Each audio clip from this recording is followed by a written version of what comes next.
ಏನು ನಮ್ಮ ರಾಯಚೂರಿನಲ್ಲಿ ಒಂದು ಫೋಟೋ ಆವರಣದಲ್ಲಿ ಮಹಾತ್ಮ ಗಾಂಧೀಜಿಯವರ ಪಕ್ಕದಲ್ಲಿ ಡಾಕ್ಟರ್ ಬಾಬಾ ಸಾಹೇಬ್ ಅಂಬೇಡ್ಕರ್ ಫೋಟೋ ಇಡೋದಿಲ್ಲ ಅಂದು ಬಾಬಾ ಸಾಹೇಬ್ ಅಂಬೇಡ್ಕರ್ ಬಂದಿದ್ದೀರಾ ಸಾಹೇಬ್ರೆ? ಇಲ್ಲೇನಾ ಜಡ್ಜಿಗೋಸ್ಕರ ನಾವೆಲ್ಲ ಹೋರಾಟ ಮಾಡಬೇಕಾಗಿದೆ.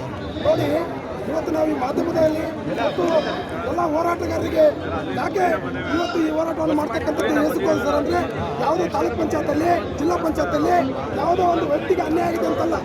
ಮಹಾನ್ ಪುರುಷರಾಗಿರ್ತಕ್ಕಂಥ ಡಾಕ್ಟರ್ ಬಾಬಾ ಸಾಹೇಬ್ ಅಂಬೇಡ್ಕರ್ ಅವರ ಭಾವನೆಗೆ ಧಕ್ಕೆ ತಂದಿದ್ದ ಕಾರಣಕ್ಕಾಗಿ ಇವತ್ತು ಬೆಂಗಳೂರಲ್ಲಿ ಉಗ್ರವಾದಂಥ ಹೋರಾಟವನ್ನು ಮಾಡ್ತಾ ಇದ್ದೀವಿ. ಅದೇ ರೀತಿ ಏನು ಮಲ್ಲಿಕಾರ್ಜುನ ಗೌಡ, ಈ ಗೌಡ ನಾಲ್ಕೌಡ ಎಷ್ಟು ಅಮಾಯಕ ಅಂಬೇಡ್ಕರ್ ಅಭಿಮಾನಿಗಳಿಗೆ ಶಿಕ್ಷೆ ಕೊಟ್ಟಿರಲಿಕ್ಕಿಲ್ಲ, ಎಷ್ಟು ಅಮಾಯಕ ಹೋರಾಟಗಾರರಿಗೆ ಅಭಿಮಾನಿಗಳಿಗೆ ಶಿಕ್ಷೆ ಕೊಟ್ಟಿರಲಿಕ್ಕಿಲ್ಲ. ಇವತ್ತೆಲ್ಲ ವಕೀಲರು ಮತ್ತು ಪ್ರಗತಿಪರ ಚಿಂತಕರು, ವಿದ್ಯಾರ್ಥಿಪರ ಹೋರಾಟಗಾರರು, ಅನೇಕ ಹೋರಾಟಗಾರರು ಇವತ್ತು ಬೀದಿಗಿಳಿದು ಮಲ್ಲಿಕಾರ್ಜುನ ಗೌಡ ಇಂಥ ಮನವಾದಿಗಳು ಇನ್ನೂ ಎಷ್ಟು ಎಲ್ಲರನ್ನ ಕಡೆಗೆ ನಾವೆಲ್ಲರೂ ಉಗ್ರವಾದ ಚಳವಳಿ ಮಾಡಲೇಬೇಕಂತ ವಿನಂತಿ ಮಾಡ್ಕೊಳ್ತಾ ಇದ್ದೀನಿ. ಜೈ ಭೀಮ್. ಮಾತಾಡ್ರಿ ಕೊಟ್ಟೆ ಇನ್ನು ಸ್ಟಾಪ್ ಮಾಡ್ಕೊಳ್ಳಿ.